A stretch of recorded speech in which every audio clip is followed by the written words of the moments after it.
Bismillahirrahmanirrahim. Assalamualaikum warahmatullahi wabarakatuh.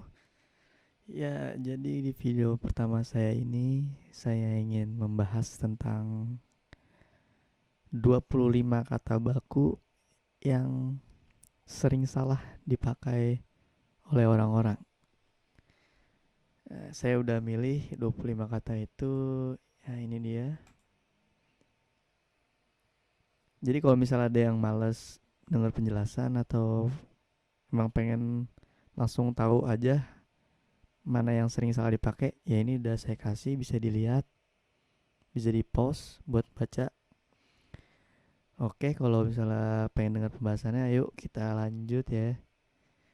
Nah, yang pertama ada aktivitas. Langsung aja deh bahas 55 ya. Ada aktivitas, ada sportivitas, efektivitas, kreativitas, selektivitas. Nah, kenapa saya pilih 5 kata ini? Biasanya orang-orang itu sering sekali menuliskannya dengan huruf F. Padahal dalam Kamus Besar Bahasa Indonesia itu kata aktivitas, sportivitas, dan seterusnya dan lain-lain itu menggunakan huruf V. Ya, kita buktikan misalnya contoh aktivitas di sini.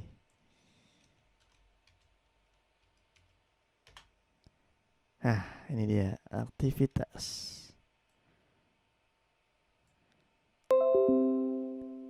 Keaktifan kegiatan kerja atau salah satu kegiatan kerja yang dilaksanakan dalam tiap bagian di dalam perusahaan.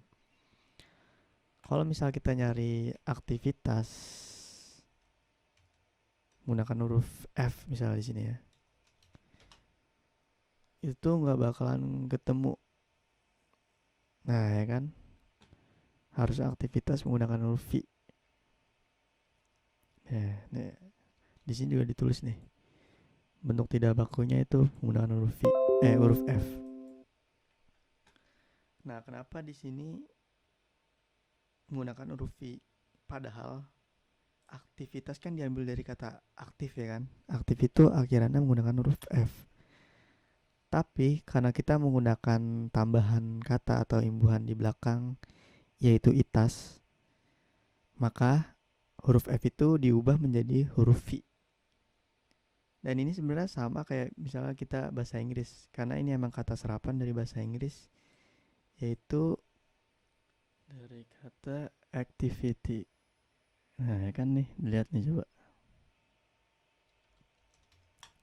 Nah, kalau kata bahasa Inggris belakangnya it itu dalam bahasa Indonesia kita ubah menjadi itas. Kayak misal tadi sportivitas, itu kan dari sportivity, efektivitas itu dari effectivity, kreativitas dari creativity dan lain sebagainya. Ya, itu mungkin penjelasannya untuk 5 kata tersebut.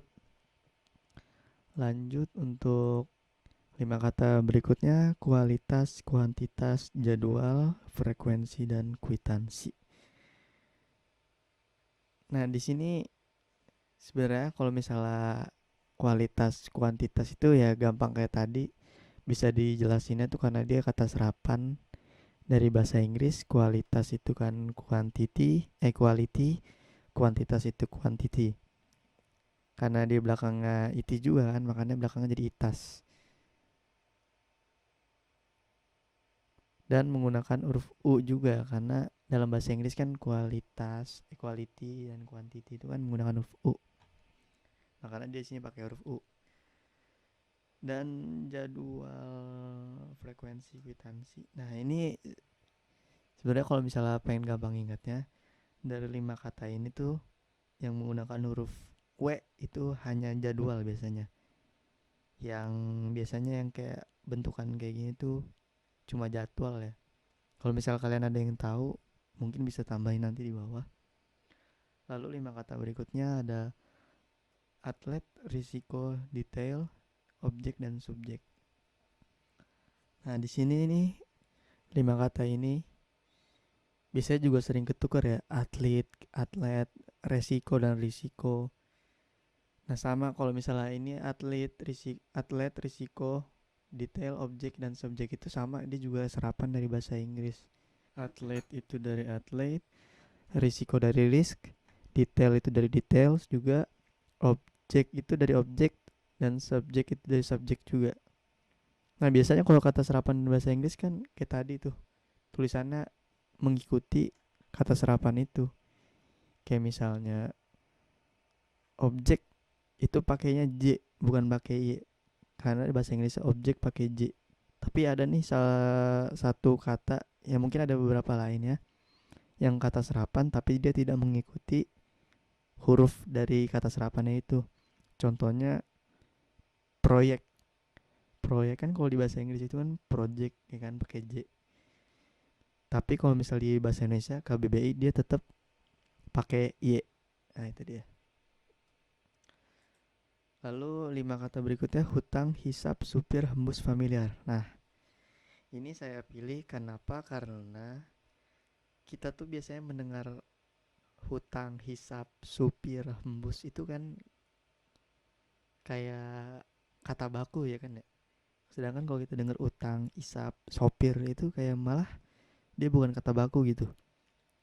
Nah, tapi ternyata kalau dalam KBBI itu yang bener itu ya utang, hisap, sopir, embus, dan familiar. Nah, ini nih yang paling saya baru tahu juga, familiar itu kata baku dari familiar. Nah, terus 5 kata berikutnya adalah fikir, faham, nafas, nafsu, dan hafal. Hafal di sini ya. Nah, di sini tuh biasanya suka kebalik P sama F, ya kan? Kalau fikir, faham itu ya kita ingat aja lah, adanya memikirkan dan memahami, bukan memfikirkan dan memfahami ya kan. Kalau nafas, nafsu, dan hafal itu ya bisa dihafalin mungkin ya. Ya baik ya, segitu aja dari saya. Kurang lebihnya mohon maaf. Kalau misalnya ada yang salah atau kurang tepat bisa diskusi di bawah ya, di kolom komentar ya. Terima kasih.